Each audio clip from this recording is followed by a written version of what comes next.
Cats are in West Lafayette. Welcome inside a sold-out Ross-Ade Stadium, soon to be filled with over 60,000 fans.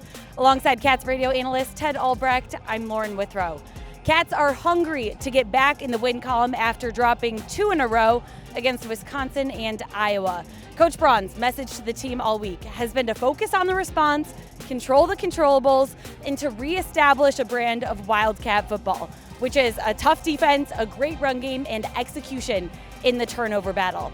Offensively, Northwestern has had to dig into its depth at wide receiver, as that position group is a bit dinged up, so establishing that run game today is going to be key. Purdue's rushing defense ranks last in the Big Ten. They're allowing just under 250 yards on the ground per game. Ted, success in the run game starts up front. What do you need to see from the Cats offensive line today? Well, we got to get Cam going early, and the way you do that is you run downhill. At the point of attack, that's where the initial blocks are made, and that's where we have to have steady Eddie up front. If we're going to run a toss, for example, the play side, the right side, is where you have to finish the block. It's one thing to get into your man, but it's another thing to finish the block. If you're on the goal line, you score with your man into the end zone. That's how you score. That's how you win on the offensive line. So it's one thing to initially hit the man in front of you.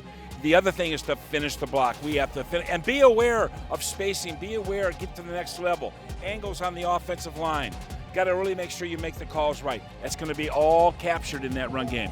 Northwestern and Purdue are averaging just over 18 and 20 points per game, respectively. Ted, how evenly matched do you expect this afternoon's game to be?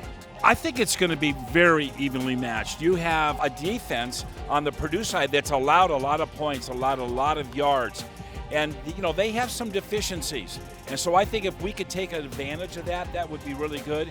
But on the other hand, our defense is a little banged up. We've got some linebackers out and stuff. So I think it could be an evenly matched game. Is it going to be a high-scoring game? I can't predict that. But I think it's going to be a very evenly matched game. A lot of our defensive players have a lot of respect for all of the players on Purdue's. They got some very good skilled players. Purdue's offense has been fairly balanced this year. 7 of their touchdowns coming on the ground, 10 through the air. Boilermakers and Wildcats coming right up at noon Eastern on Big Ten Network and ESPN 1000. Go Cats!